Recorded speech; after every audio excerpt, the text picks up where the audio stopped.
Hey up everybody, my name's Joshua Morrison, Dr. Johnny Moz's Lessons in Confidence. Today I want to talk a little bit about the BBC, because recently there's been this little bit of a controversy where the leader of the BBC has stepped down over this, right? Which is, there was an episode of Panorama that was recently aired where apparently they edited a speech of Donald Trump wrong, right? To make him look like he said something that he didn't entirely mean, right? And so I feel like I've seen this, right? And I've been looking at it, and it took me a while because I was at work and people kept bringing it up, you know, and people kept asking me my opinion on it, and I was like, I don't know anything about it. I haven't seen it, right? I don't massively care, right?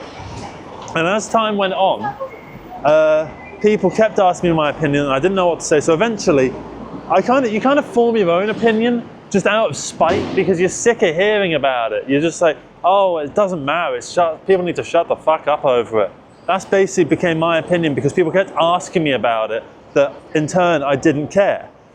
So then a couple of days passed and I decided, right, I'm gonna look it up. I'm gonna look up what this whole thing is, right? Because I've realized in this whole time, no one's actually mentioned to me what this incident was. So I decided to look up the original thing. So I Googled BBC Trump edit, right?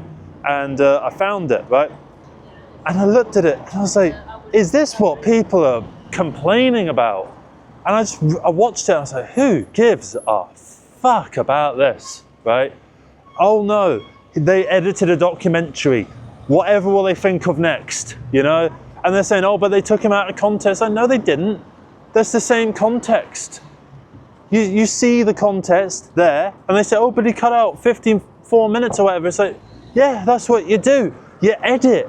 That's what editing is. Editing is a compilation of events, of different shots, right? And they can be taken at different times, right?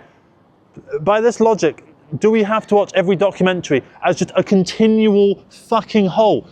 Going this way, only ever this way, right? We have non-linear editors for a reason, and the whole reason that we have them is that we don't only have to go this way, we can also go wherever the fuck we want, right? That's the whole point of a non-linear editor, is to be able to take things out of sequence and edit them out of sequence because it's efficient for us, right? But I found that it seemed like the BBC have been trapping themselves in a corner a little bit, right? Because they constantly capitulate to everything, right? Do you remember about a decade ago when Clarkson punched that fella, right, a producer, and they got rid of him? They sacked Clarkson. It was like, why would you sack Clarkson? Clarkson was instrumental to the whole thing, to Top Gear. Did they think that Clarkson was going to carry on? Did James May and Richard Emmons were going to carry on without him? Like, of course they weren't. They were going to carry on regardless, right? And then what ended up happening? They lost their 3 most profitable presenters, right? And they went to Amazon Prime, and they've made the exact same show over on Amazon. So what's happened is you've ended up funding the public sector. Pointless, right?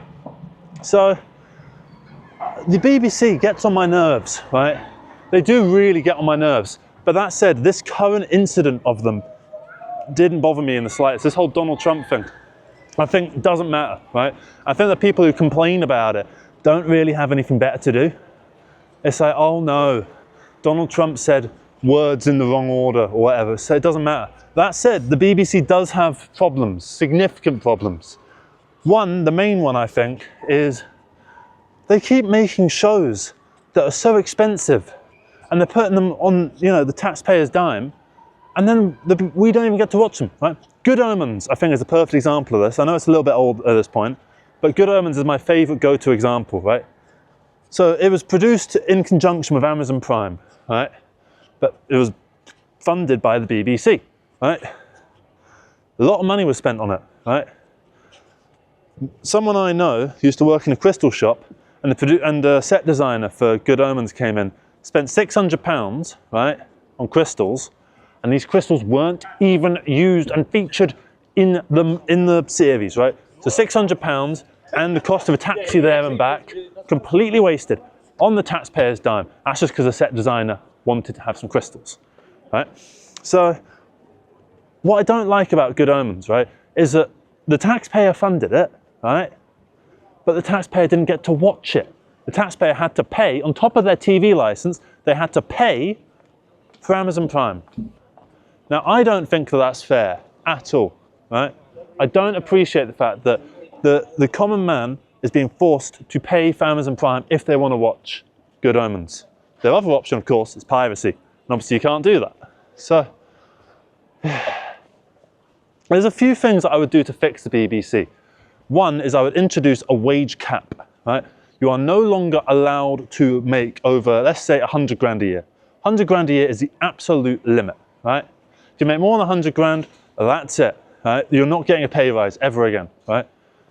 And if that means that people fuck off to ITV, that means they fuck off to ITV. The BBC should be about uplifting grassroots creators, filmmakers, producers, you know, camera crew, people who go to film school and that. The BBC should be where they get their lift off, right? Where they get started, where they get the opportunity. It should not be a place for dinosaurs to sit around making buttloads of fucking money off the taxpayer's dime to make shows that no one wants to fucking watch. Right?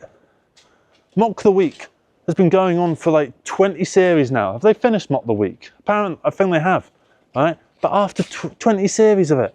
So, I know people like Mock the Week, so it wasn't really the best example, but the point is that on Mock the Week, it's a load of fantastic celebrities that all get paid far too much money to sit around and yak, right?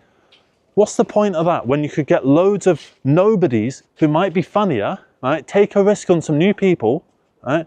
Bring them in to this space, right, with a big studio, give them a chance, put something on their CV so that they can get new opportunities from the private sector, from ITV, from Channel 4, from Channel 5, from Netflix, or Amazon Prime, or whoever, right?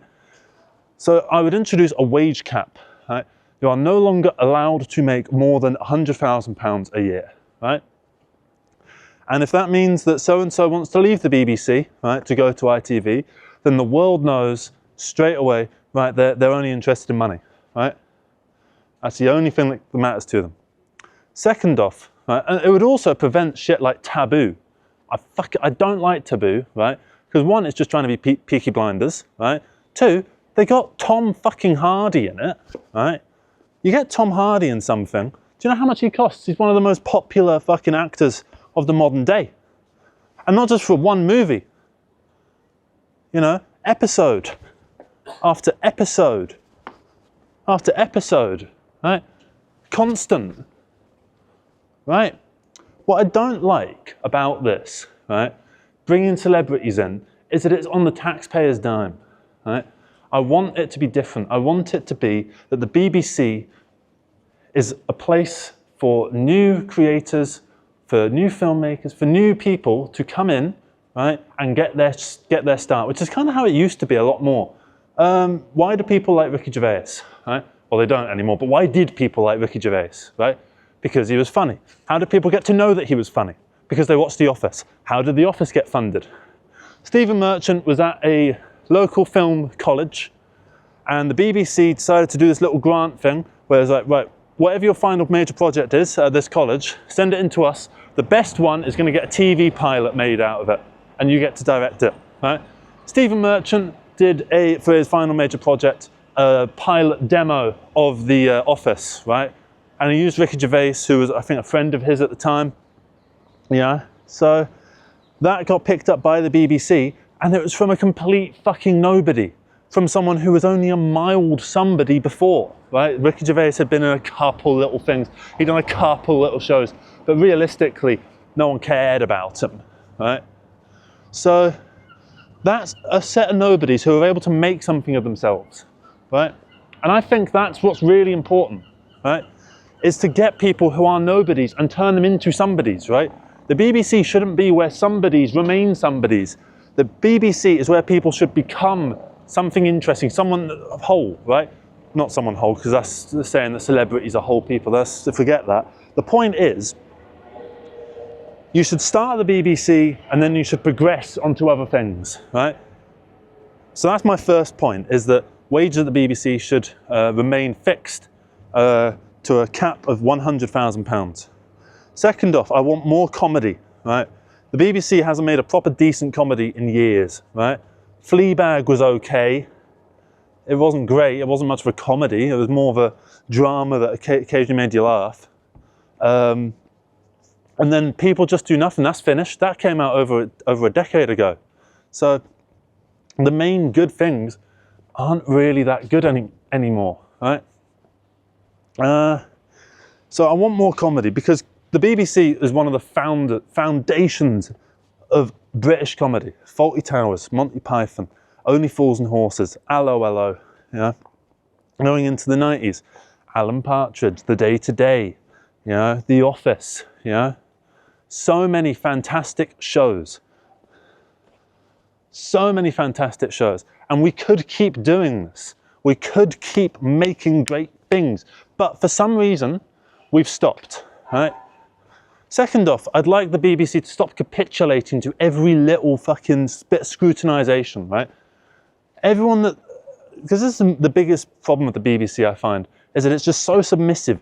Every time there's an issue, right? The BBC goes, oh, I'm so sorry, I'm so sorry. It's like, fuck off, right? You don't see GB News apologising for all of their reckless fucking reporting, for their constant division of the country. You don't see them apologising for it. Right? If you keep apologising for things, people are going to have more of a reason to get annoyed at you. Why do you think I don't apologise for anything, right? You don't apologise for anything, and then people will presume that you have nothing to apologise for, right? If you start apologising for things, right, people go, oh, why is he apologising so much? There's something a bit dodgy about him. So don't apologise. Stop fucking apologising, the BBC, right? Don't fucking resign over, say, like an edit that went a bit weird on Donald Trump. It's like, no one gives a fuck about this, right? It's all kind of bollocks at the end of the day. It is all just total fucking bollocks.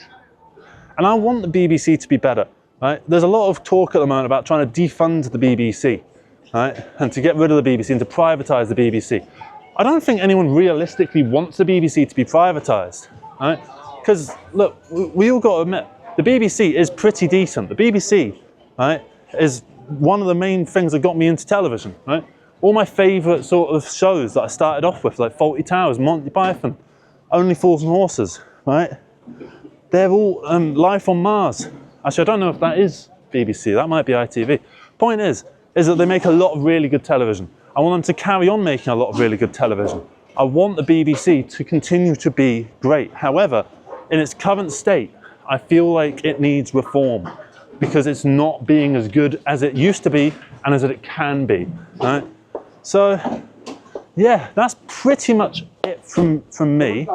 So, thank you very much for watching this video, everybody. I tried to do a little bit more of a, you know, up with the time sort of, you know, controversial-esque sort of thing. You might agree with this, you might not, right?